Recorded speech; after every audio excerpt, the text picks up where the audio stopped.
Hello, my good friends. How are you today? May God bless you all.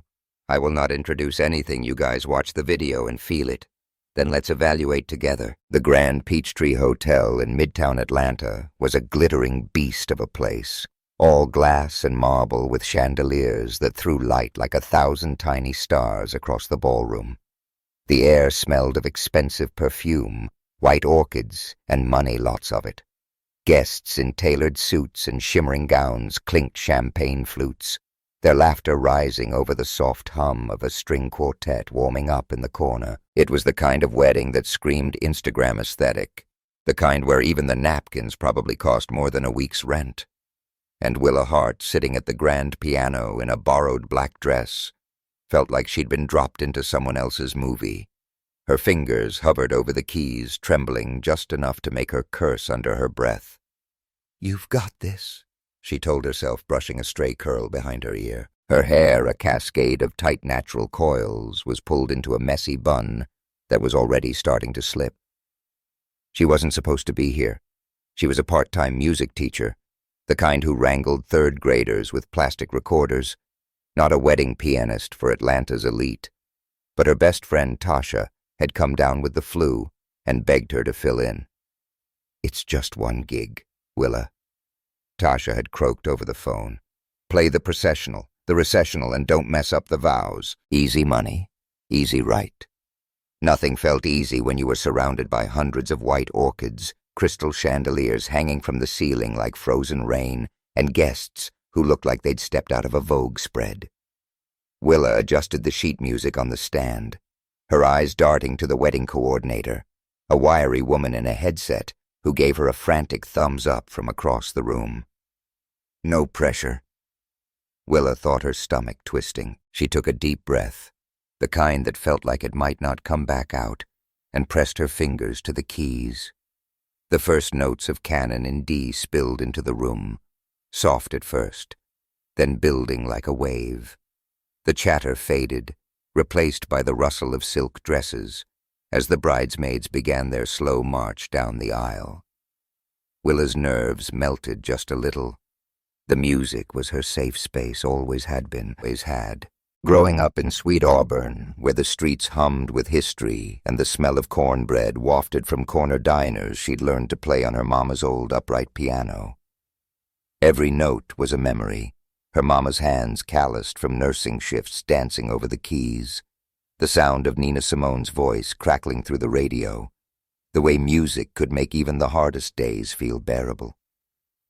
As she played, her eyes flicked to the crowd, catching glimpses of faces she'd never know. A woman in an emerald gown checking her phone, a man with a Rolex adjusting his cufflinks, and then in the fourth row on the groom's side, a pair of steel blue eyes locked onto hers. The man was tall, sharp-jawed, his dark brown hair swept back just enough to look effortless, his suit charcoal, perfectly tailored. Probably cost more than her rent. He wasn't smiling, but he wasn't bored either.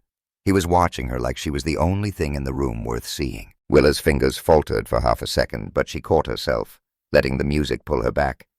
Focus, girl. She wasn't here to make eyes at rich strangers. She was here to get paid. Go home to her one-bedroom in Sweet Auburn and maybe treat herself to some takeout from Mary Mac's tea room. But those eyes stayed with her, lingering like a melody she couldn't shake. Yarden Monroe checked his watch, a sleek Patek Philippe that felt heavier than it should. He hated weddings. They were loud, performative, and full of people pretending to be happier than they were. He wasn't even close with the groom, just a business partner whose startup he'd backed 5 years ago. But showing up was good press, and his assistant Priya had insisted. "It's networking," Yarden, she'd said, shoving the invite into his hand. Plus, free champagne. He'd been about to zone out, maybe sneak a reply to an email when the piano started. His gaze shifted to the woman at the keys. She was young, maybe late 20s, with skin like polished mahogany, and curls spilling out of a bun that looked like it was fighting for freedom. Her dress was simple black, no designer logos or flashy jewelry.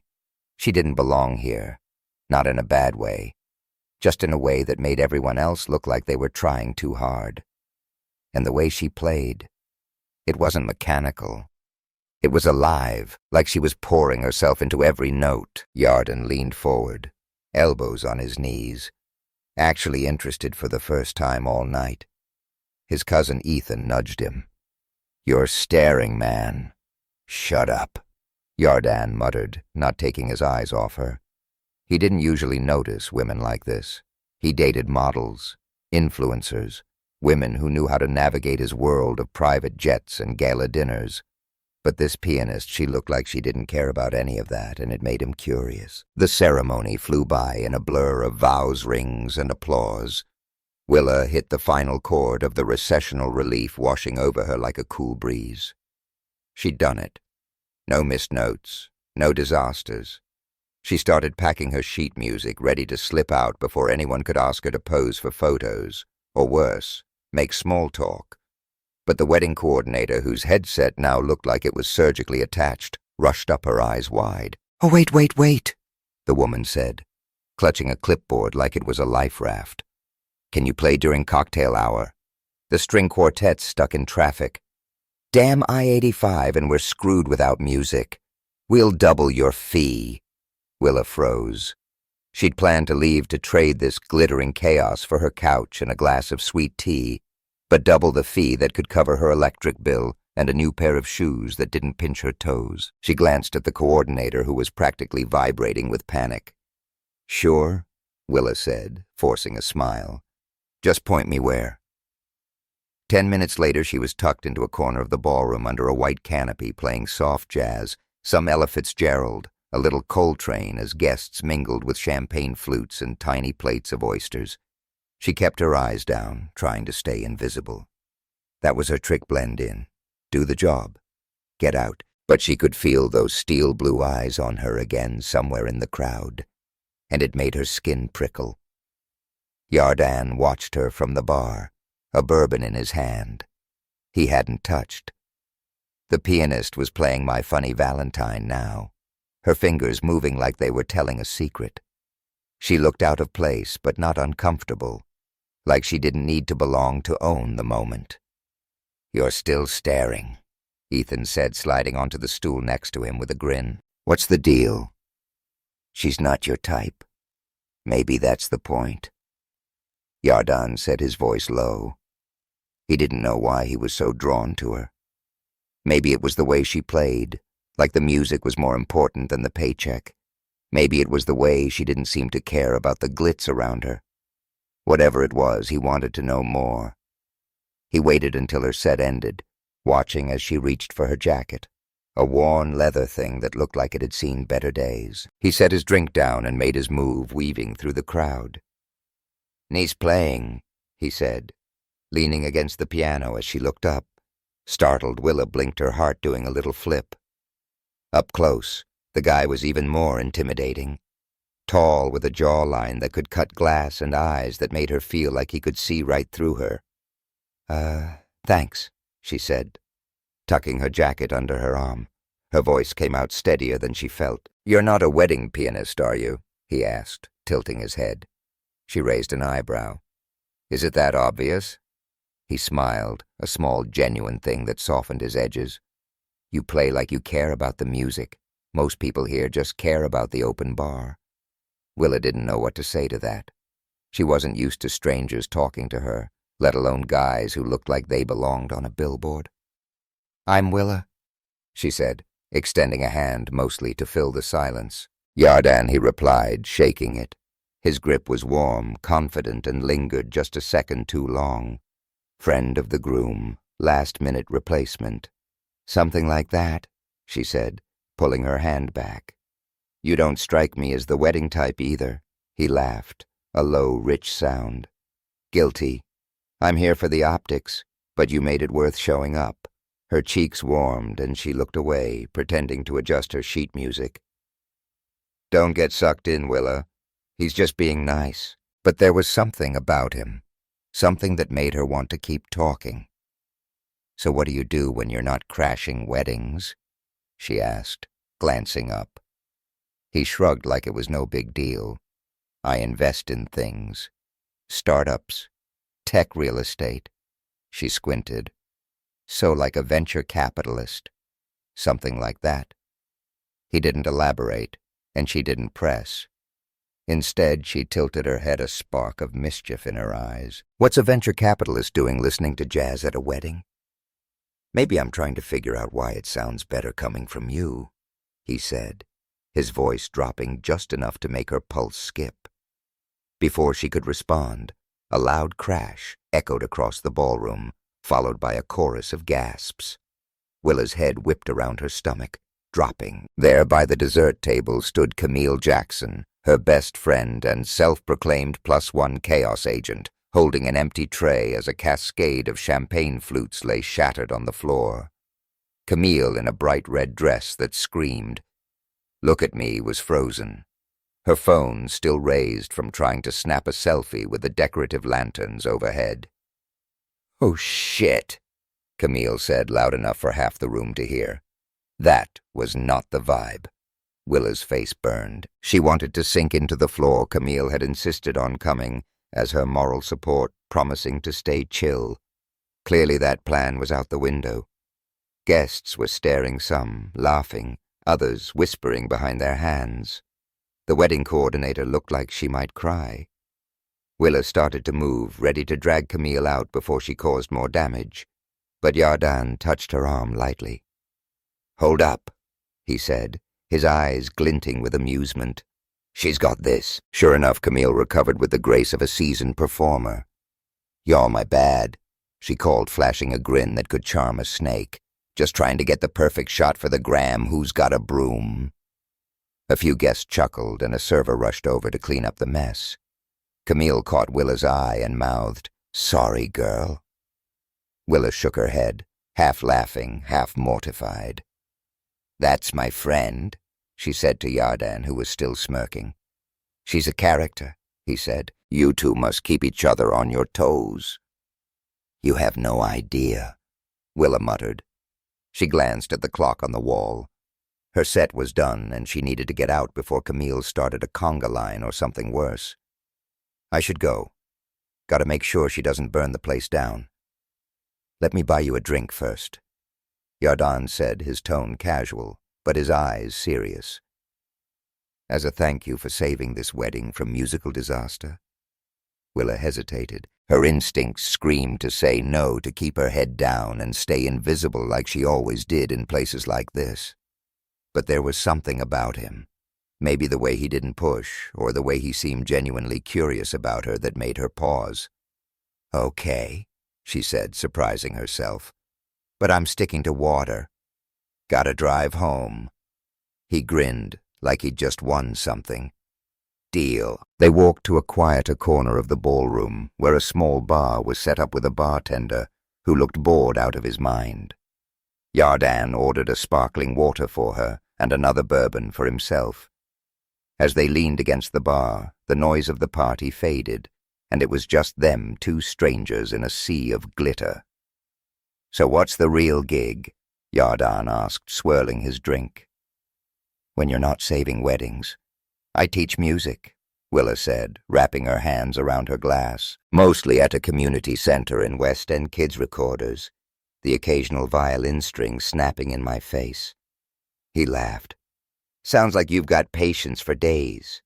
Or I'm just a glutton for punishment," she said, her lips twitching. "What about you? What's a guy like you chasing when you're not throwing money at startups?" He paused like he wasn't sure how to answer. "Honestly, I don't know anymore. Used to be the next big deal, the next headline. Now, I'm looking for something that sticks." She studied him, trying to decide if he was feeding her a line. But his eyes were steady, and there was a flicker of something real there, something that made her want to believe him. "Well," she said, raising her glass, "here's to finding it." He clinked his glass against hers, to finding it. As Willa drove home later that night, Camille snoring in the passenger seat, the lights of Atlanta blurred past her windshield. Her beat-up Honda hatchback rattled over the potholes on Auburn Avenue, but she barely noticed. Her mind was still back at the Grand Peachtree, replaying that conversation, those eyes, that smile. She didn't know what it was about Yardan Monroe, But one thing was clear. He wasn't just a one-night conversation, and somewhere deep down she hoped he wouldn't be. Hey y'all, thanks for diving into Willa and Yardan's story with me. If you're vibing with this so far, hit that subscribe button and drop a comment below. What do you think Willa's gonna do next? Will she give Yardan a chance or keep him at arm's length? Let me know, and let's keep this journey going. The neon lights of Buckhead flickered through the tinted windows of the black SUV as it glided down Peachtree Road, the hum of the engine barely audible over the soft jazz spilling from the radio. Willa Hart sat in the back seat, her hands fidgeting with the strap of her purse, a thrift store find that suddenly felt out of place. She'd agreed to meet Yardan Monroe at a private art gallery, a decision that now seemed like it belonged to someone else's life. Her life was sweet Auburn with its cracked sidewalks, soul food joints, and kids playing double dutch on street corners. Not this, whatever this was. The driver, a quiet man in a crisp suit, glanced at her in the rearview mirror. Almost there. Miss Hart, he said, his voice polite but distant. Thanks, Willa muttered, smoothing her dress, a navy midi she'd dug out of her closet because it was the only thing that didn't scream. I teach kids for a living. Her curls were loose tonight, framing her face in a way that made her feel a little bolder, but not bold enough for Buckhead Atlanta's playground for the rich and restless. She still couldn't believe she'd said yes to Yardan. One drink at a wedding was one thing. A private gallery date with a guy who probably owned half the city. That was a whole other level of crazy. Her phone buzzed in her purse, and she fished it out to find a text from Camille. You better not chicken out, girl. If he's got a yacht, I'm calling dibs. Willa snorted, typing back. No yachts. Just me trying not to trip in these heels. Camille's reply was instant. Trip into his arms. Hollywood style. Send pics. Willa shook her head, a smile tugging at her lips. Camille Jackson, her ride or die. Since high school was the only reason she hadn't bailed on this. After the champagne disaster at the wedding, Camille had spent the entire drive home hyping her up. He was into you, Willa, she'd said, waving her manicured nails for emphasis. Guys like that don't just chat up pianists for the vibes. You gotta see where this goes. The SUV pulled up to a sleek glass-fronted building with a discreet sign that read, Elliott Gallery. The driver opened her door, and Willa stepped out the cool night air, brushing her skin. The gallery's entrance was lit with soft amber lights, and through the windows she could see abstract paintings glowing like they were alive. Her stomach did a flip. What am I doing here? Inside, the air smelled of polished wood and something faintly citrusy, like high-end candles. The space was empty. No guests, no music, just curated lighting, casting shadows on massive canvases splashed with blues and golds. Yardan stood near a sculpture of twisted copper, a glass of wine in one hand, his suit jacket slung over a chair. He looked up as she entered, and his face softened into a smile that made her forget how to breathe for a second. You came, he said, setting his glass down and walking toward her. Barely. Willa admitted, her voice steadier than she felt. This place is a lot. He chuckled, gesturing around. Too much. Let's just say I'm more used to community center rec rooms than art galleries that look like they belong in a sci-fi movie. He laughed, a warm, easy sound that cut through her nerves. Fair. I wanted somewhere we could talk without 100 people interrupting.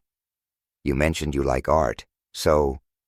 He trailed off like he wasn't sure if he'd overstepped. I said I doodle in my lesson plans, she corrected, raising an eyebrow. That's not exactly art. It counts, he said, his eyes glinting. Come on, let me show you around.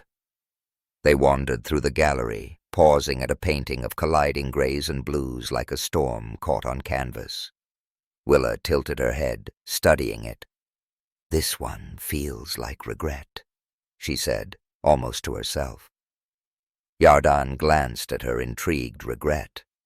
Most people just see colors. She shrugged her fingers, brushing the edge of her purse. My mama used to say art's like music. It's what you feel, not what you see. This feels like someone wishing they'd done things different. He nodded like he was filing that away. What would you paint if you could? Her answer came without hesitation. My mama's hands, always moving. Cooking, sewing, playing piano, always giving something to someone else. She stopped, surprised at how easily the words had slipped out. She didn't usually talk about her mama, not with strangers, not with anyone really. Since the cancer took her 4 years ago, Yardan didn't push, just watched her with that steady gaze that made her feel seen in a way she wasn't used to.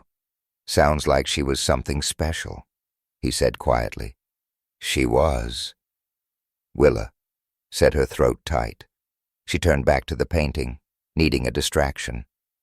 What about you? What's your art? He hesitated, then gave a half smile. I don't know if I've got any. I buy it, sure. But creating it, that's not my thing. Maybe you just haven't found your medium yet, she said, her tone teasing, but kind. Maybe he said, his voice softer now. Or maybe I'm just borrowing yours for the night. Her cheeks warmed and she looked away, pretending to study the next painting. Get it together, Willa. This guy was smooth, too smooth, and she wasn't about to fall for a line no matter how good it sounded. Their conversation was cut short by the sound of the gallery door opening. Willa turned to see a man striding in his blonde hair, slicked back his suit, screaming, I'm important. He carried himself like he owned the place, and the way his eyes scanned the room made her skin prickle. Yardan's posture stiffened just enough for her to notice Monroe. The man said, his voice dripping with fake warmth. Didn't expect to see you playing art critic tonight. Marcus Yardan replied, his tone cool. Didn't expect to see you crashing my evening. Marcus Reed laughed a sharp, calculated sound. He was shorter than Yardan, but his presence filled the room like a storm cloud. Willa recognized him vaguely from the wedding, a business associate of the groom, someone who'd been loud and a little too handsy with the waitstaff. Up close, he was worse, his eyes flicking over her like she was a curiosity. And who's this? Marcus asked, his gaze lingering on Willa's dress, her curls, her everything. Didn't know you were into community outreach now, Monroe. The words hit like a jab, subtle but deliberate. Willa's jaw tightened. She'd heard that tone before, the kind that dressed up prejudice in a smile. She forced herself to meet his eyes, her voice steady. Better outreach than out of touch. Right? Marcus blinked, caught off guard, then laughed like she'd told a joke. Feisty. I like it. He turned to Yardan, ignoring her. You're slumming it tonight, huh? Thought you'd be at the Hawks game with the usual crowd. Yardan stepped closer to Willa, his shoulder brushing hers, a silent signal. I'm exactly where I want to be, he said, his voice low but firm. You should try it sometime. Marcus, might do you some good. Marcus's smile didn't falter, but his eyes hardened. Careful, Monroe. Mixing business and pleasure's a bad bet. He glanced at Willa again like she was a puzzle he couldn't quite solve, then sauntered toward the exit. See you around. The door closed behind him and the air felt heavier like a storm had just passed through. Willa let out a breath she hadn't realized she was holding. Friend of yours? She asked, her tone dry. More like a thorn in my side, Yardan said, running a hand through his hair. Marcus Reed. We used to work together till he decided screwing people over was more his style. Charming, Willa said, crossing her arms. He's got a real way with words. Yardan's jaw tightened and he turned to her, his expression serious. I'm sorry about that. He's an asshole. You didn't deserve that. She waved it off, though her chest still felt tight. I've heard worse. Comes with the territory. He frowned like he wanted to say more but didn't know how. Instead, he gestured toward a hidden door at the back of the gallery. "Come on, let's get some air." The rooftop garden was a pocket of magic tucked away from the city's noise. Lavender and jasmine grew in neat rows, their scent mingling with the warm night air. Fairy lights strung across a pergola cast a golden glow, and beyond the railing, Atlanta's skyline twinkled like a promise. Willa leaned against the edge, letting the breeze lift her curls. Yardan stood beside her, his sleeves rolled up his tie, loosened just enough to make him look human. "This is your spot, huh?" she asked, glancing at him. "Sometimes," he said. "When the world gets too loud, I come here to think." She nodded, her fingers tracing the railing. "My spot's the community center. Old piano, creaky floors, kids yelling over each other. Not exactly glamorous, but it's home." "Sounds perfect," he said. And the way he said it, like he meant it, made her heart do a little flip. They stood there, the silence comfortable but charged, like the air before a song starts. Willa turned to him, her eyes searching his. "Why'd you ask me here, Yardan?" "Really?" He didn't answer right away, just looked at her, his gaze steady. "Because you're different," he said finally. "You're real. And I haven't met real in a long time." Her breath caught. She wanted to laugh it off to make a joke, but the way he was looking at her like she was the only thing that mattered made it impossible. Before she could think better of it, she stepped closer, close enough to feel the warmth of him. "You don't even know me," she said, her voice barely above a whisper. "I want to," he said, his hand brushing hers, tentative but certain. The world slowed, the city fading to a hum. Yardan leaned in and she didn't pull away. His lips grazed her neck, soft and deliberate, sending a shiver down her spine. She closed her eyes, her hands finding his shoulders, the fabric of his shirt warm under her fingers. The kiss deepened, slow and searching, like they were learning each other note by note. Her curls brushed his cheek, and she could feel his heartbeat, steady and strong against her chest. But then she stopped, pulling back just enough to catch her breath. "I can't," she said, her voice shaky. You're you. I'm just me." "You're not just anything," he said, his forehead resting against hers. "You're Willa." She laughed, a small nervous sound. "You make it sound so simple it could be," he said, his thumb brushing her cheek. "If you let it." She stepped back, her heart pounding. "I need to think," she said, smoothing her dress. "This is a lot." He nodded, respecting the space she needed. "Take all the time you want. I'm not going anywhere." The next morning, Willa sat in the community center in West End, the familiar chaos of kids tuning violins and banging on drums filling the air. The room smelled of old wood and lemon polish, and a faded poster of Nina Simone hung on the wall. Her fierce eyes watching over the space, Willa was trying to focus on her lesson plan. But her mind kept drifting back to the rooftop, to Yardan's lips on her neck, to the way his voice had sounded when he said her name. Her phone buzzed and she glanced at it, expecting another text from Camille. Instead, it was Yardan. "Got a crazy idea. Meet me at my office tomorrow, 2 p.m. No pressure." Attached was a photo of a blueprint. The words, "The Heart Music and Arts Initiative," scrawled across the top. Willa stared at the screen, her pulse racing. A crazy idea.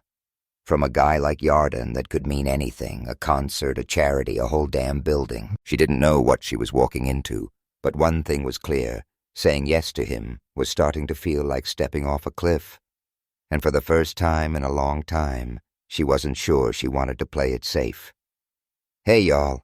Thanks for sticking with Willa and Yardan as things heat up. If you're loving this story, smash that subscribe button and drop a comment. What do you think Yardan's crazy idea is? Will Willa take the leap or keep her guard up? Let me know, and let's see where this goes. The elevator ride to the 35th floor of the Monroe Ventures building felt like a trip to another planet. Willa Hart clutched her tote bag, the canvas worn thin from years of carrying sheet music and granola bars for her students. The mirrored walls reflected her navy blazer and jeans, her attempt at looking professional without trying too hard. Her curls were pulled back in a low puff, but a few strands had already escaped, framing her face. She caught her reflection and grimaced. I look like I'm auditioning for a job I didn't apply for. The doors slid open, and she stepped into a world of glass and walnut. Floor-to-ceiling windows framed Atlanta's skyline, the gold dome of the state capitol glinting in the afternoon sun. The office was sleek but warm, with leather chairs, a bar cart stocked with crystal decanters, and a single abstract painting that probably cost more than her car. Willa's sneakers squeaked on the polished floor, and she winced, hoping no one noticed. Yardan Monroe was waiting in the lounge area, sleeves rolled up, a blueprint spread across a glass table. He looked up as she approached, his steel blue eyes lighting up in a way that made her stomach flip. "You made it," he said, standing to greet her. "Barely," Willa said, setting her bag down. "Your driver's nice, but I'm pretty sure he thought I was lost when I gave him my address." Yardan laughed, a low, easy sound. "Sweet Auburn's not that far from here." "Maybe not on a map," she said, raising an eyebrow. "But it's a whole different world." He nodded, like he got it, though. She wasn't sure he could. He gestured to the blueprint. "Ready to hear my crazy idea?" She crossed her arms, half curious, half skeptical. "Lay it on me." He slid the blueprint toward her, his fingers brushing the edge of the paper. The title read, "The Hot Music and Arts Initiative," and below it were renderings of a modern building with glass rehearsal rooms, an open-air courtyard, and an atrium for art displays. Willa's breath caught. It wasn't just a building. It was a dream, the kind she'd scribbled in her journal late at night, but never dared say out loud. "This is a community center," Yardan said, his voice steady but eager. "Music art theater, all for kids in underserved neighborhoods. Lessons, scholarships, performances. I want to fund it, but I need someone who knows what it's like to build something from the ground up. Someone like you." Willa stared at the blueprint, her mind racing. It was everything she'd ever wanted for her students. Kids like Jasmine, who practiced on borrowed violins and dreamed of stages they'd never seen. But it was also too much. Too fast. She looked up at Yardan, searching his face for a catch. "Why me?" she asked. "You don't even know if I'm any good at this." "I know you care," he said, leaning forward. "I saw it at the wedding. The way you played like it was the only thing that mattered, and I've seen it in the way you talk about your kids. This isn't just a project for you. It's personal." She swallowed, her throat tight. He wasn't wrong, but that didn't make it less terrifying. "If I say yes," she said slowly, "I'm not just signing up to be your poster child. I want real input, where the money goes, who we hire, what we teach. No savior nonsense. Deal," he said, his smile genuine. "You're not a poster child. You're a partner." The word partner hung in the air, heavy with possibility. Willa nodded, her heart pounding. "Okay," she said. "I'm in." The next few weeks were a whirlwind. Willa and Yardan met at coffee shops, community centers, and once at a hole-in-the-wall soul food joint in Sweet Auburn, where she introduced him to fried catfish and hush puppies. He took it like a champ, though his face when he bit into a jalapeno-laced hush puppy had her laughing so hard she nearly spilled her sweet tea. "You trying to kill me, Hart?" He'd gasped, reaching for his water. "Gotta toughen you up," she'd teased. "Can't have you fainting on me at the community center." Between the laughs and late-night texts, they hashed out plans for the initiative.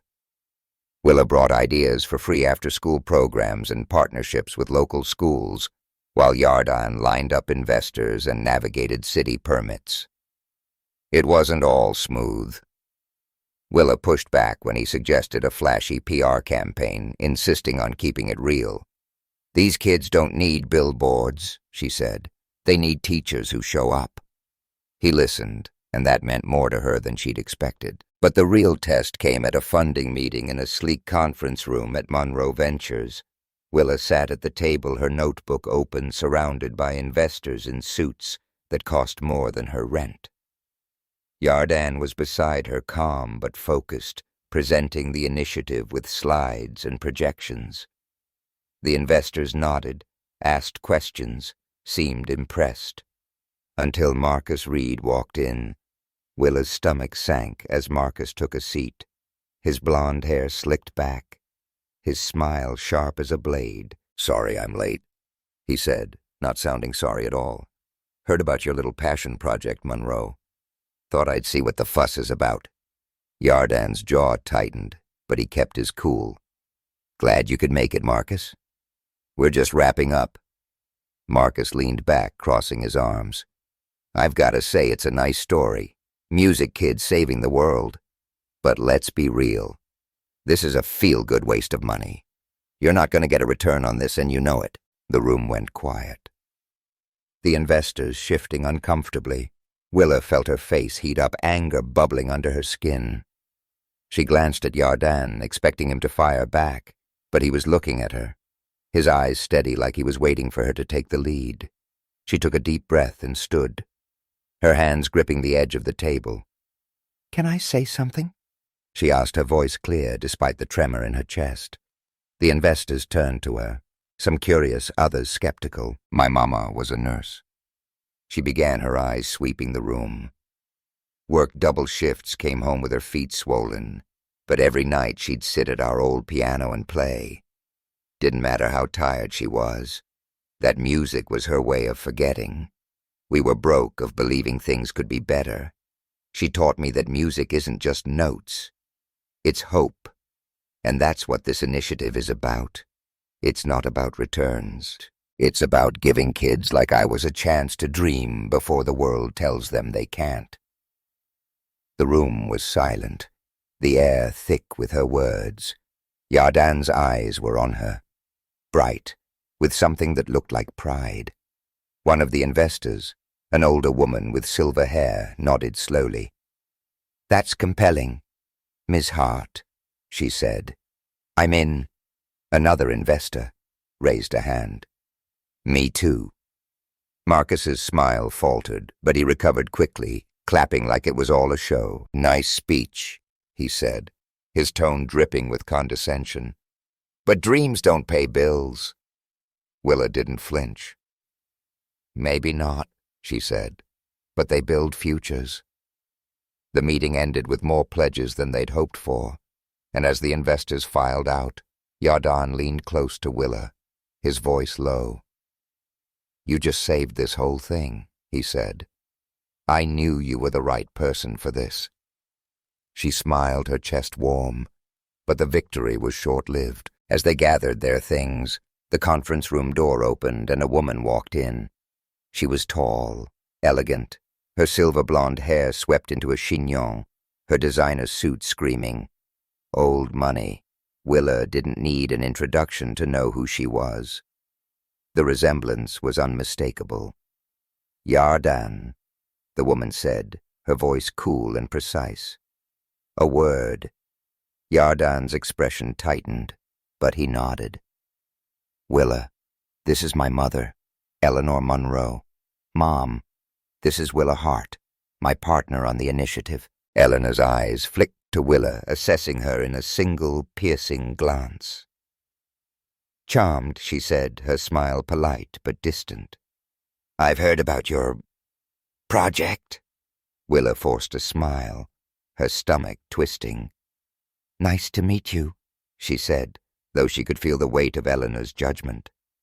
Partner or not, she was still the girl from Sweet Auburn, and Eleanor Monroe looked like she'd rather be anywhere else. Later that evening, Willa was back at the West End Community Center, the familiar chaos of her music class grounding her after the roller coaster of the day. The room was alive with sound, kids tuning violins, a drum circle going off rhythm, and Jasmine Tate, her shyest student, practicing a simple piano piece in the corner. Jasmine was 12, with braids tied with bright beads and eyes that held too much worry for a kid her age. Willa knelt beside her, adjusting her fingers on the keys. "You're doing great, Jazz," she said. "Just relax your wrists." Jasmine bit her lip, her voice small. "What if I mess up, like in front of people?" Willa smiled, seeing herself in the girl's nervous eyes. "You won't, and even if you do, it's just a note. You keep playing." Jasmine nodded, but she didn't look convinced. As Willa moved to check on another student, she overheard two kids whispering about the initiative, their voices buzzing with excitement. "Miss Willa's gonna build a whole music school," one said, "with a stage and everything." Willa's heart swelled, but it also ached. The weight of their expectations of Jasmine's of her own was heavier than she'd expected. She was still processing the meeting, Marcus's smug face and Eleanor's cold stare. And Yardan. God, Yardan. The way he'd looked at her like she was unstoppable made her want to believe she could be. Her phone buzzed and she glanced at it. A text from Camille, Spill the Tea Girl. "How's Mr. Moneybags?" Willa laughed, typing back. "He's trouble. And I'm in deep." She was about to put her phone away when another text came through. This one from Yardan. "Dinner tomorrow. I owe you for today.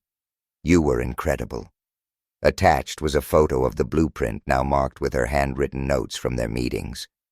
Willa stared at the screen, her thumb hovering over the keyboard. She wanted to say yes, to dive headfirst into whatever this was, but then she remembered Eleanor's voice, the way it had cut through the room like a knife. She'd heard something as she left the office, a snippet of conversation between Eleanor and Yardan. "She's lovely, darling, but she's not our kind." The words had hit like a punch, and now they echoed in her mind, mixing with Marcus's jab at the gallery. Willa wasn't naive. She knew what it meant to be a black woman in spaces like Yardan's. She'd spent her life proving she belonged. But this was different. This was personal. She typed a reply, her fingers hesitant. "Maybe I'll let you know." She hit send, then tucked her phone away, turning back to Jasmine, who was still struggling with her piece. "Let's try it again," Willa said, sitting beside her. One note at a time. As Jasmine played halting but determined, Willa felt a spark of resolve. She wasn't sure what she was building with Yardan, or if she could trust it. But she knew one thing. She wasn't going to let anyone, not Marcus, not Eleanor, not even her own fears, stop her from building something real for these kids. Rain battered the windows of Yardan Monroe's Buckhead penthouse, the city lights blurring into streaks of gold and red beyond the glass. Willa Hart stood by the floor-to-ceiling window.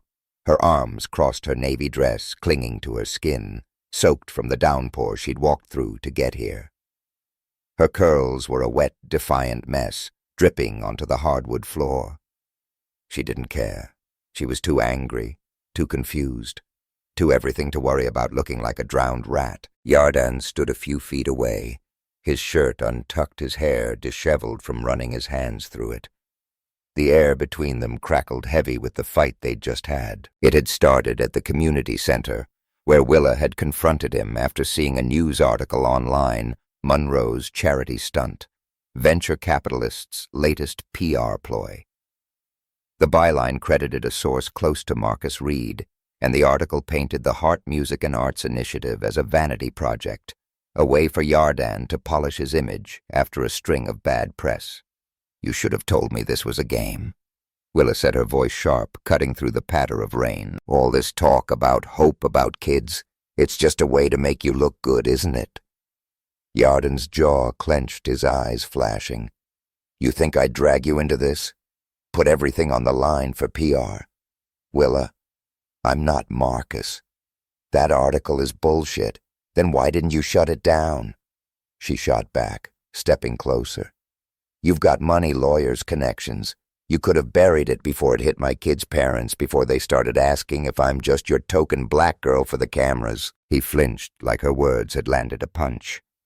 "I didn't know it was coming," he said, his voice low but fierce. "Marcus has been gunning for me since I cut him out of a deal years ago. He's trying to tank this because he knows it matters." Willa laughed a bitter sound. "Matters to who? To you? To your investors? Because it's my whole world, Yarden. Those kids that center. It's not a headline to me. It's everything."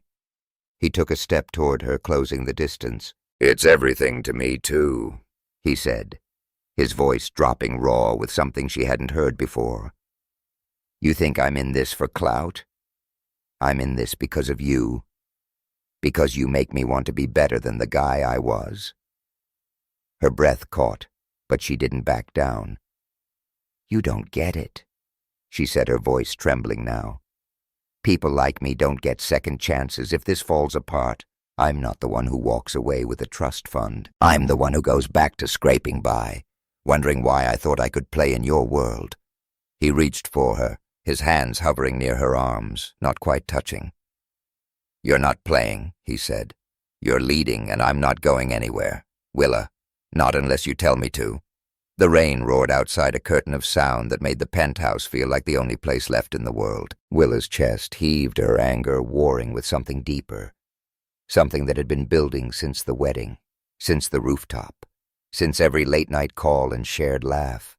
She wanted to push him away to keep her walls up, but his eyes, those damn steel-blue eyes, held her steady and unguarded. She moved first, closing the gap, her hands fisting in his shirt as she pulled him into a kiss. It was fierce, desperate, like they were trying to burn away the doubt between them. His arms wrapped around her, one hand sliding to her waist, the other tangling in her wet curls. The kiss deepened her lips, parting his breath hot against her skin. She pressed herself closer, feeling the hard lines of his body through the thin fabric of her dress. They stumbled backward, her back hitting the sofa, and he followed his weight, a warm anchor. Her dress rode up as she wrapped her legs around him, his hands gripping her thighs, strong and sure. The rain drowned out everything but the sound of their breathing, ragged and urgent. His lips moved to her neck, trailing fire across her skin, and she arched into him, her fingers digging into his shoulders. "Don't break my heart, Yarden," she whispered, her voice barely audible over the storm. He pulled back just enough to meet her eyes, his hand cupping her face. "I won't," he said, his voice rough with promise. "I swear." They stayed there, tangled together, the rain slowing to a soft drumbeat. Willa's heart pounded, but it wasn't fear anymore. It was something else, something reckless and real. She rested her forehead against his, her breath steadying. "We're gonna fix this," she said, as much to herself as to him. "For the kids, for us." He added, his thumb brushing her cheek. The next morning, Willa was back at the West End Community Center. The chaos of her music class, a welcome distraction. The room smelled of old wood and the faint tang of paint from a recent mural project. Kids were sprawled across the floor, some tuning instruments, others arguing over who got the last tambourine. Jasmine. Tate sat at the piano, her braids swinging as she practiced her piece for the initiative's opening showcase, just 2 weeks away. Her notes were hesitant, her shoulders hunched like she was carrying the world. Willa knelt beside her, adjusting her posture. "You're doing great, Jazz," she said. "Just let the music breathe." Jasmine's eyes were wide, her voice small. "What if I freeze, like in front of everybody?" Willa's heart ached. She remembered that fear the way it had gripped her at the wedding, her fingers trembling over the keys. "You won't," she said, "and if you do, I'll be right there. We'll start over together." Jasmine nodded, but her hands shook as she played. Willa stood, her gaze drifting to the bulletin board, where a flyer for the initiative hung its bright colors, faded from the sun. The article was still out there, sowing doubt. Parents had started asking questions, and some had even pulled their kids from the program, worried it was a scam. Willa's stomach twisted. She'd poured everything into this, her time, her heart, her hope. If it fell apart, it wouldn't just be her failure. It would be theirs. Her phone buzzed and she glanced at it, expecting a text from Camille. Instead, it was a news alert. Monroe Ventures under fire is the heart. Initiative. A fraud. The article was a follow-up quoting Marcus Reed directly. Yardan's playing philanthropist to clean up his mess. That center's a pipe dream, and those kids will pay the price. Willa's hands clenched her nails, digging into her palms. She wanted to scream, to march to Marcus's office and shove his words down his throat, but she couldn't. She had a class to teach kids to reassure a dream to save. Camille burst through the door, her red braids bouncing, her energy filling the room like a spark. "Girl, you see this nonsense," she said, waving her phone. "Marcus Reed's out here acting like he's the Grinch of Atlanta." Willa forced a smile, though it felt brittle. "Yeah, I saw it." Camille plopped onto a chair, crossing her arms. "You need to clap back. Get on Twitter. Call him out, or let me do it. I got bars." Willa laughed, the sound easing some of the tension in her chest. "No, Twitter wars. Cam, we're handling it." "We?" Camille raised an eyebrow, her grin sly. "You and Mr. Moneybags getting cozy, huh? Spill the tea." Willa's cheeks warmed, memories of the penthouse flashing through her mind. His hands, his lips, his promise. "It's complicated," she said, dodging. "We're just trying to save this thing, Camille said, not buying it. "You're glowing, girl. Complicated looks good on you." Before Willa could respond, her phone buzzed again. This time it was Yardan. Found a lead on a new funder. "Meet me at Mary Mac's tonight, 7 p.m. We've got this." Attached was a screenshot of an email from a local arts foundation expressing interest in the initiative. Willa exhaled, a flicker of hope sparking in her chest. Maybe they could pull this off. Maybe she could trust him. Trust this. She typed back. "I'm there. Don't order the collards without me." Mary Mac's tea room was a slice of Atlanta's soul, its walls lined with photos of civil rights leaders and jazz legends, the air thick with the smell of fried chicken and cornbread. Willa slid into a booth across from Yardan, the hum of conversation and clinking plates wrapping around them like a warm blanket. He looked less polished tonight, his button-down open at the collar, his eyes tired but determined. "You okay?" he asked, passing her a glass of sweet tea. "Been better," she admitted, stirring the ice with her straw. "Parents are pulling kids out. Jasmine's a wreck about the showcase. And Marcus is out here acting like he's got a personal vendetta. He does." Yardan said, his voice grim. "He's been trying to undermine me for years, but this isn't just about me. He's targeting you, the kids, everything we're building." Willa leaned forward, her eyes narrowing. "So what's the plan?" "Because I'm not letting him win." Yardan smiled, a spark of admiration in his gaze. "That's my girl." He pulled out his phone, showing her the email from the Arts Foundation. "They're small but legit, run by a jazz musician, Lena Brooks. She's interested, but she wants to meet us in person, tomorrow at her studio in Sweet Auburn." Willa's eyebrows shot up. "Lena Brooks? Like the Lena Brooks?" "She played with Miles Davis back in the day. My mama used to talk about her like she was a goddess." Yardan grinned. "That's the one. If we can get her on board, it's a game changer. She's got clout connections and a soft spot for community projects."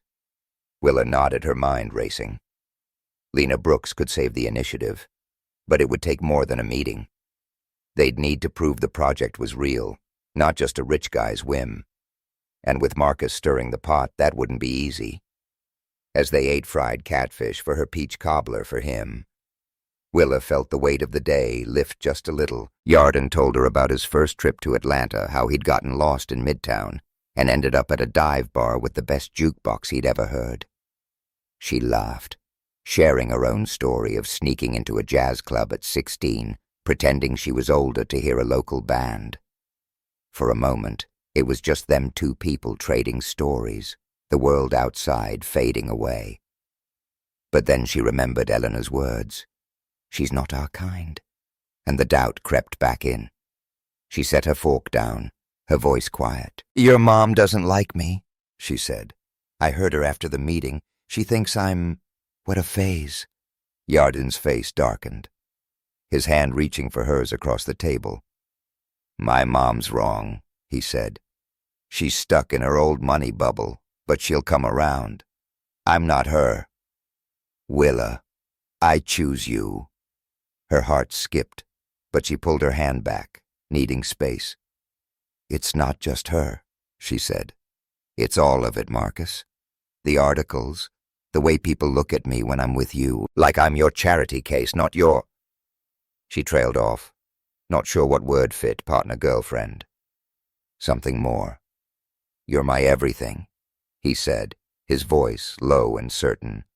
And I'll prove it every day if you let me. She looked at him, her walls crumbling despite herself.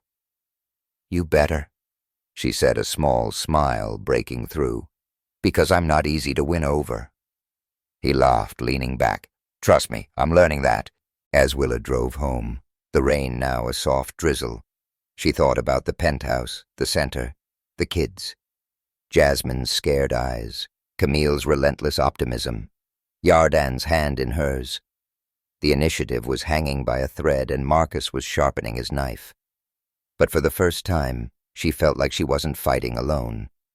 She pulled into her apartment complex, the familiar sight of cracked asphalt and flickering streetlights grounding her. Her phone lit up with a text from Camille. You and Yardan fix the world yet, or y'all too busy making out? Willa laughed, typing back. Working on it. Stay out of trouble. But trouble she knew was coming, and she'd be ready, draining a shot of bourbon in one go, his eyes never leaving hers. You think you can keep up with me, Hart? He teased, his voice a low rumble. Willa raised an eyebrow, matching his energy. Keep up. I'm leaving you in the dust. Monroe, she tossed back her own shot, the burn of the liquor making her grin. The bar was a dive, the kind of place where the jukebox played Al Green, and the bartender didn't care who you were as long as you tipped. It was her territory, not his, and she loved watching him try to fit in. The night blurred into laughter and stories, Yardan's polished edges softening with every round. He told her about his first failed startup, how he'd blown his entire savings on a tech idea that tanked in 6 months. She shared how she'd once gotten detention for sneaking into the school music room to play jazz instead of doing math homework. By the time they stumbled out into the humid Atlanta night, her arm looped through his. She felt lighter than she had in weeks. They ended up at her apartment, a cramped one-bedroom with mismatched furniture and a stack of vinyl records by the window. She put on Nina Simone's I Put a Spell on You, the sultry notes filling the room. Yardan pulled her close, his hands settling on her hips, and they swayed, not quite dancing, just moving together. His lips found hers slow and deliberate, and she melted into him, her fingers tracing the line of his jaw. The kiss grew hungrier, her back pressing against the wall as his hand slid under her shirt, warm against her skin. She tugged at his belt, her breath hitching as he lifted her, her legs wrapping around him. The record skipped Nina's voice looping, but they didn't care. It was messy, urgent, perfect. Her curls fell loose, brushing his face, and he murmured her name like it was a prayer. When they finally collapsed onto her couch, tangled and breathless, Willa rested her head on his chest, listening to his heartbeat. Don't make me regret this, she whispered, her voice soft but serious. He kissed her forehead, his arms tightening around her. "Never," he said. "We're in this together." The air in Mary Mac's tea room was thick with the scent of fried chicken collard greens and warm cornbread, the kind of smell that wrapped you up like a hug from your grandma. Willa Hart slid into a booth, her sneakers scuffing the worn linoleum, her heart pounding like she'd just run a mile. Across from her, Yardan Monroe looked as out of place as a peacock in a henhouse, his tailored jacket slung over the back of the booth, his sleeves rolled up to reveal forearms that were distracting in all the wrong ways. But his eyes were steady locked on hers, and that grounded her, even as the weight of the past week pressed down.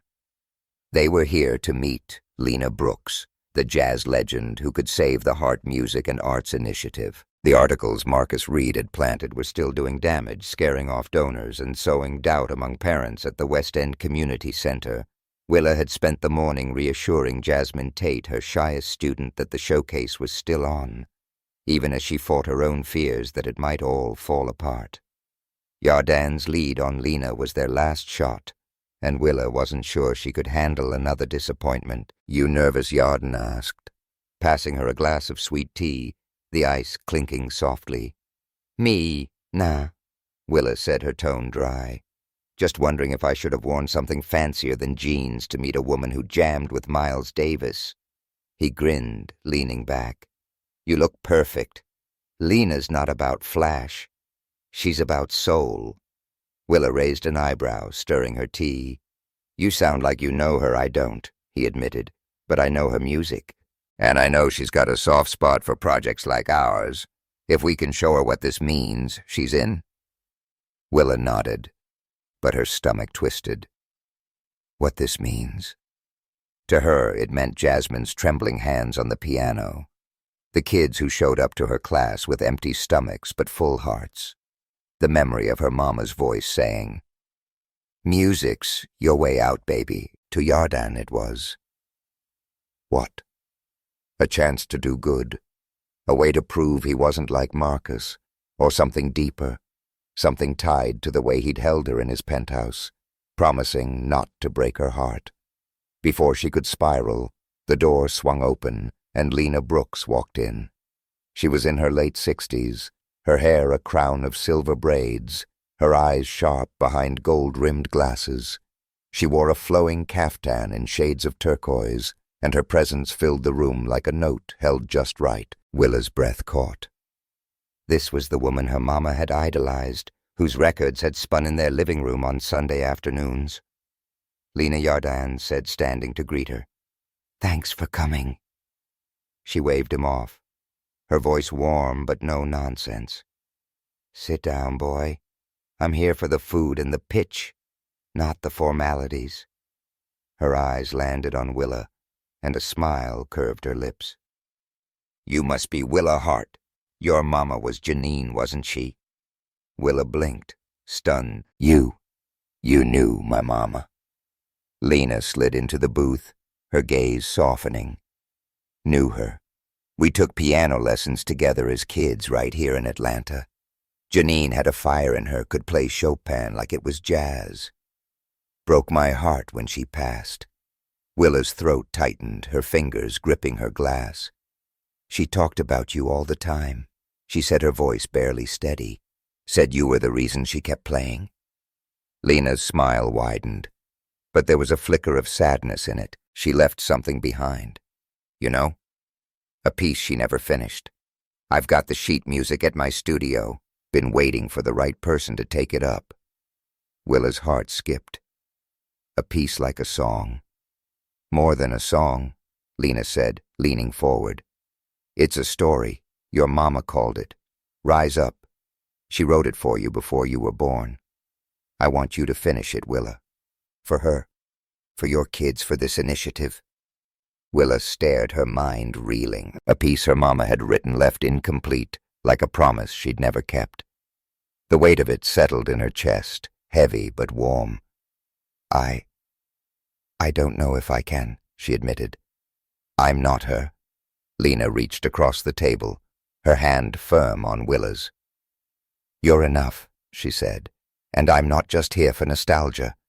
Tell me about this center. Why's it worth my time? Yardan jumped in, outlining the initiative. Free lesson scholarships a stage for kids to shine, but it was Willa who carried the pitch. Her voice steady as she talked about Jasmine, about the parents who'd lost faith, about the community that needed this to work. Lena listened, her eyes sharp, and when Willa finished, she nodded. I'm in, Lena said.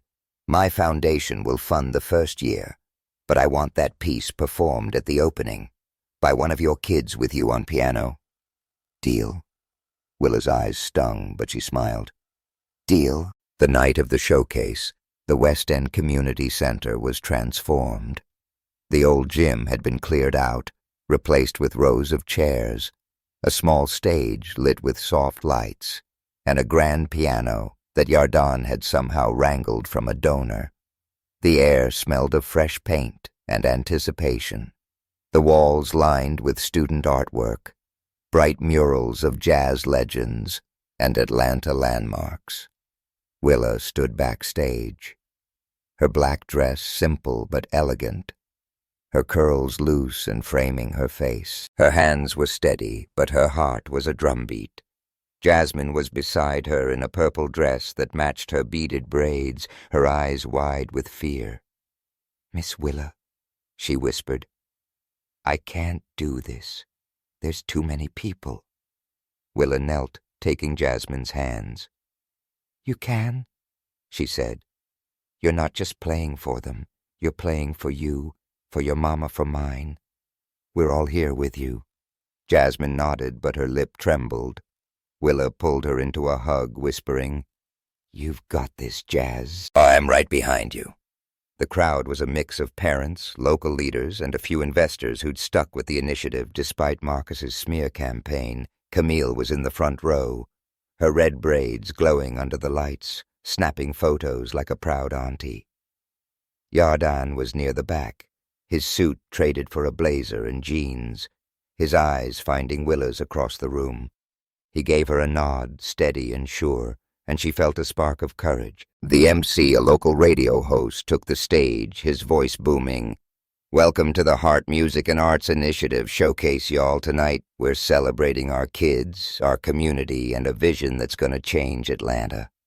Let's give it up for our director, Willa Hart. The applause was warm, but Willa's knees wobbled as she stepped into the spotlight. She wasn't supposed to speak. She'd planned to let the kids' performances do the talking, but the MC had sprung it on her last minute. She gripped the microphone, her pulse thundering.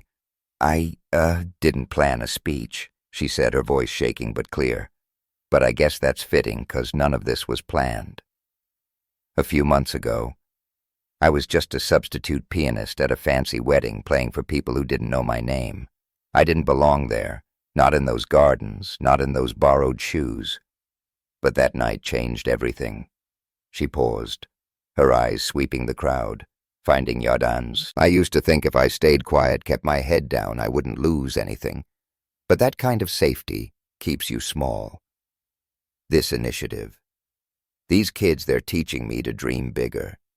This isn't about fame or money. It's about giving every child a chance to rise up to make their own music. And I'm standing here in a space I helped build because I finally stopped apologizing for being me. The room erupted, the applause so loud it shook the walls. Willa's chest swelled, her eyes stinging as she stepped back, handing the mic to the MC. Yardan's smile was brighter than the stage lights, and Camille was on her feet, whooping like she'd won the lottery. The showcase began, kids performing everything from drum solos to spoken word. But the highlight was Jasmine, who took the stage for the final piece. Rise Up the song. Willa's mama had started, and Willa had finished weaving in jazz chords, and a melody that felt like hope. Willa sat at the piano, her fingers steady as she played the opening notes, soft and searching. Jasmine's hands joined hers, hesitant at first, then stronger, the music building like a sunrise. The crowd was silent, caught in the spell of the song. Jasmine's notes were imperfect, but raw, carrying the weight of her fear, her dreams, her heart. Willa's eyes blurred with tears. but she kept playing her mama's presence in every chord. When the final note faded, the room exploded. Parents leaping to their feet, kids cheering for their friend. Jasmine turned to Willa, her face glowing, and threw her arms around her. "You did it, Jazz," Willa whispered, hugging her tight. "You were magic." As the crowd settled, Lena Brooks took the stage, her presence commanding. "Y'all saw something special tonight," she said, her voice rich and warm. "This initiative isn't just a building. It's a legacy. My foundation is proud to fund it starting tonight because these kids deserve it." The applause was deafening, but it wasn't over. Eleanor. Monroe stood from her seat in the second row, her silver-blonde hair catching the light. Willa's stomach dropped, bracing for another jab, but Eleanor's face was different, softer, almost vulnerable. "I need to say something," Eleanor said, her voice carrying despite the lack of a mic. "I was wrong about this project, about Willa. I thought it was a whim, a distraction. But tonight, I saw what it means to her, to these children, to my son. This is real, and I'm proud to support it." The room went quiet, then burst into cheers. Willa's mouth fell open, her eyes finding Yardan's. He looked as shocked as she felt, but his smile was pure relief. Camille leaned over, whispering, "Did hell just freeze over, or did his mama actually come through?" Willa laughed, her heart full. But the night wasn't done with surprises. After the showcase, the crowd thinned, parents hugging their kids, donors shaking hands. Willa stood by the piano, packing her sheet music. When Yardan approached, his hands in his pockets, his expression nervous in a way she'd never seen. "Hey," he said, his voice low. "Got a minute?" She nodded, setting her bag down. "What's up?" He took a deep breath, pulling a small velvet box from his pocket. Willa's heart stopped, her eyes widening as he opened it, revealing a simple but stunning ring, a single diamond set in rose gold, elegant and unpretentious, just like her. "I know this is fast," he said, his voice steady despite the tremor in his hands. "And I know you've got a million reasons to say no. But I love you, Willa. Every version of you. The teacher, the pianist, the woman who fights for what matters.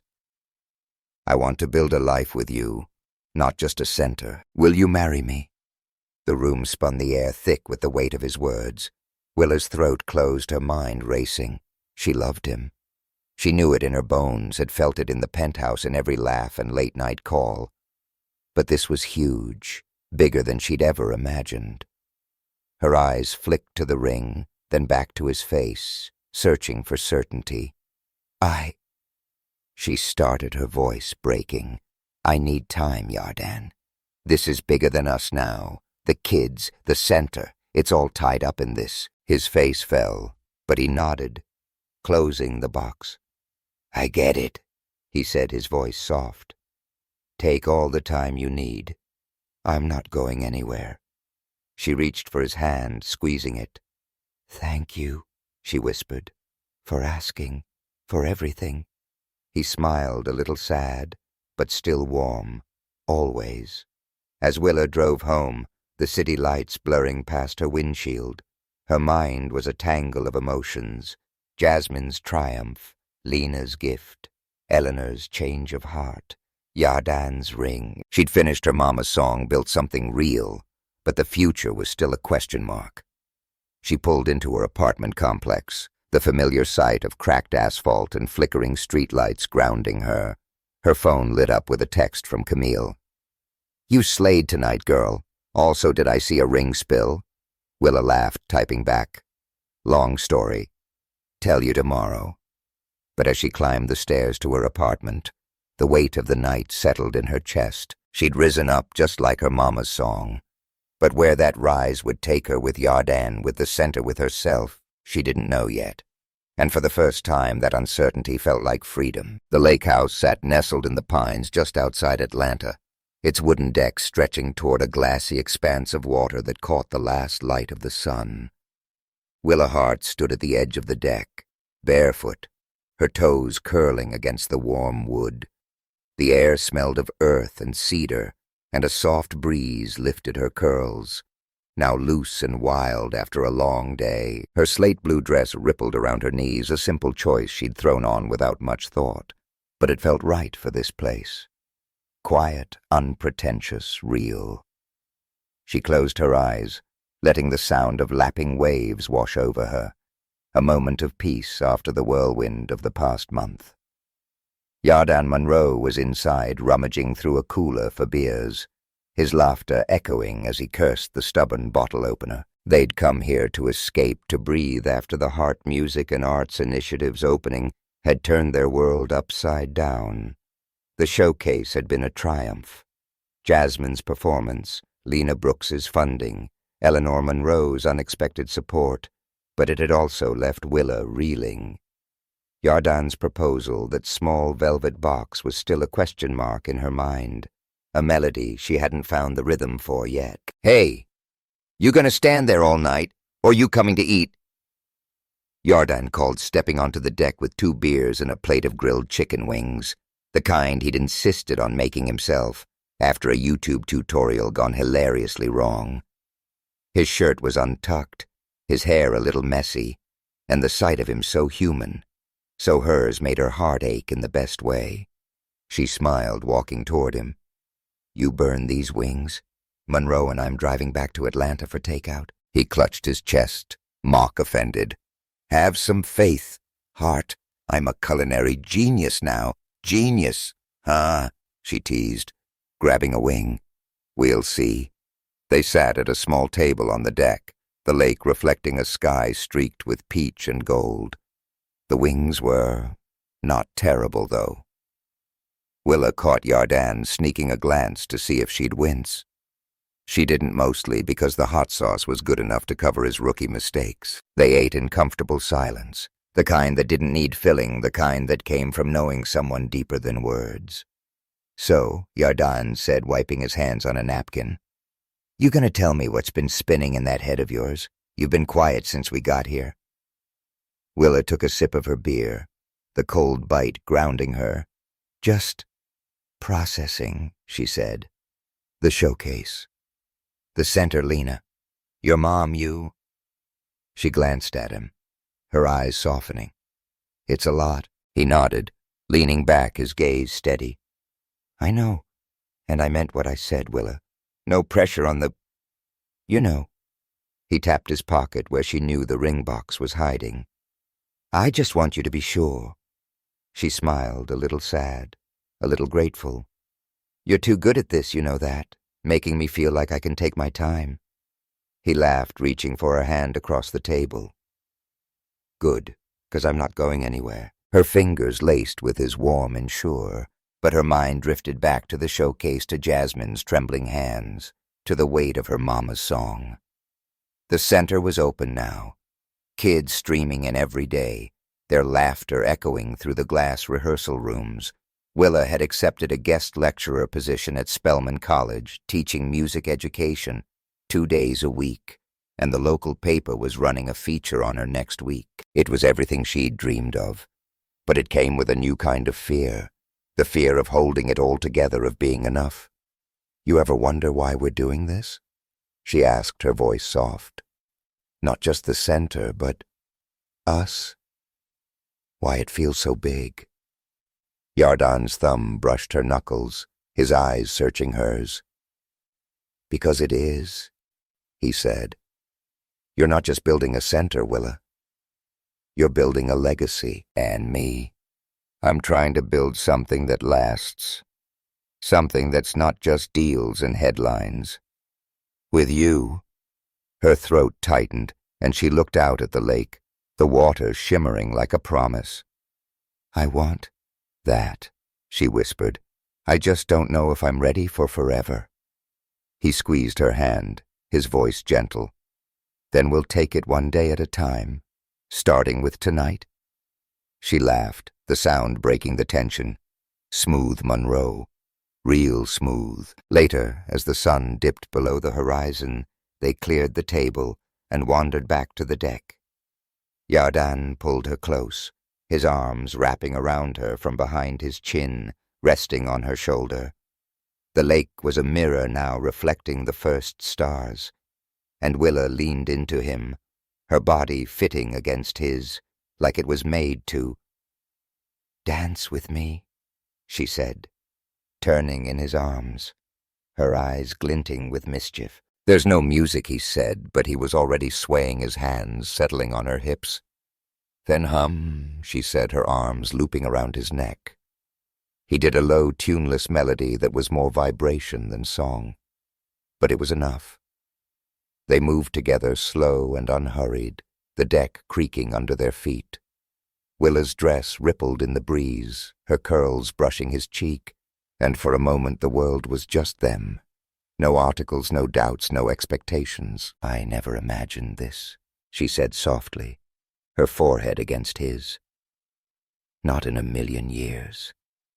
"Neither did I," he said, his voice rough with emotion. "But now, I can't imagine anything else." She pulled back, looking up at him, her heart full. "You're making it real hard to keep my walls up, you know that." "Good," he said, his lips brushing hers, a kiss that was soft but deep, like a promise they hadn't named yet. "I'm playing for keeps." The next morning, Willa woke to the smell of coffee and the sound of Yardan rummaging through the lake house's attic. She found him kneeling on the floor, surrounded by dusty boxes, a small leather folder in his hands. His face was pale, his eyes distant, like he'd seen a ghost. "What's all this?" she asked, sitting beside him, her oversized T-shirt, one of his slipping off her shoulder. He didn't answer right away, just handed her the folder. Inside was a letter. The paper yellowed, but the handwriting clear. Elegant, unmistakably feminine. It was addressed to Yardan, dated 20 years ago from his mother, Eleanor. "My mom wrote this," he said, his voice low. "Before she got sick, before everything changed. I never knew it was here." Willa's eyes scanned the letter, her breath catching as she read. "Dear Yardan, you're too young now to understand, but I hope one day you will. Your father wants you to follow his path. Money, power, control. But I wanted more for you. I dreamed of building something that mattered, a foundation for artists, for dreamers, for people who see the world in color. He called it foolish, and I let him silence me. Don't make my mistake. Don't let wealth define you. Let love do that. Your mother, Eleanor." Willa's hands trembled as she closed the folder, her eyes meeting Yardan's. "She wanted this," she said, her voice barely a whisper. "The initiative, the center. It's what she dreamed of." Yardan nodded, his jaw tight. "All these years, I thought she was just cold, you know, like she didn't care about anything but the family name. But this—" He trailed off, his eyes glistening. "She was trying to tell me something." Willa reached for his hand, her fingers lacing with his. "Maybe she's still telling you," she said. "Maybe we're not just building for my kids or my mama. Maybe we're building for her too." He looked at her, his gaze raw, unguarded. "You think that's what this is? All of it us? The center? This letter?" "I think it's a start," she said, her voice steady, a key to something bigger. He pulled her close, his arms wrapping around her, his breath warm against her hair. "You're my key," he whispered. "To all of it." She smiled against his chest, her heart full but still searching. The letter was a revelation, a thread connecting their dreams to a past neither had known. But it didn't answer the question of the ring of forever. And as they sat there, surrounded by dust and memory, Willa felt the weight of possibility, not fear, not panic, but a quiet, stubborn hope. Back in Atlanta, the center was alive with activity. Willa walked the halls, a clipboard in hand, checking schedules and greeting kids who ran past with paintbrushes and sheet music. Jasmine had joined the advanced piano class, her confidence growing with every lesson. Camille had landed a solo art show at a local gallery, her vibrant paintings drawing crowds. Even Eleanor had started volunteering quietly, funding a scholarship in her name, her icy exterior thawing with every smile from a student. Willa's days were full teaching, lecturing at Spelman, planning the center's next phase. But her nights were for Yardan, for quiet dinners at Mary Mac's, for drives to the lake house where they'd dance without music. He'd stepped back from 2 of his riskier ventures, focusing on philanthropy, his passion for the initiative matching hers. They didn't talk about the ring, but it was there, a silent question between them, patient and unhurried. One evening, Willa came home to find a package on her doorstep, a deep plum sketchbook bound in soft leather. She opened it, her breath catching at the note on the first page written in Yardan's neat handwriting. "Draw the future you want. I'll help build it." She sat on her couch, Nina Simone playing softly in the background, and flipped through the empty pages. Her fingers traced the paper, imagining a stage filled with kids, a classroom buzzing with ideas, a life where love wasn't a risk, but a foundation. She didn't draw anything yet, but she held the book close, feeling the weight of possibility. The next morning she walked into the center with a different kind of energy, not giddy, not lovesick, but determined. She spent the afternoon drafting plans for a summer music camp, her notes spilling across the pages of the sketchbook. When Yardan stopped by carrying coffee and a grin, she showed him her ideas, their heads bent together over the table. "This is just the start," she said, her voice bright. "We're going to make this place a home for every kid who needs it." He kissed her temple, his arm around her shoulders. "And we'll do it together." As Willa stood by the lake house one last time before heading back to the city, the water glinting under a twilight sky, she thought about the letter, the sketchbook, the song her mama had left behind. She'd risen up just like the music promised, but the path ahead was still unwritten. Yardan's proposal lingered a melody. She wasn't ready to play, but not ready to silence either. She looked out at the lake, her heart steady, her mind clear. Love was a song she was still learning note by note, and she had time to dream, to build, to choose. The future wasn't a destination. It was a rhythm, one she was finding with every step, and as the stars blinked into view, Willa smiled, knowing that whatever came next, she was writing her own music now. Hey y'all, thanks for joining Willa and Yardan on this incredible journey. If you've loved every twist, every note, hit that subscribe button and drop a comment. What do you think Willa will do next? Will she say yes to Yardan or keep carving her own path? Let me know your thoughts and stay tuned for more stories that hit the heart.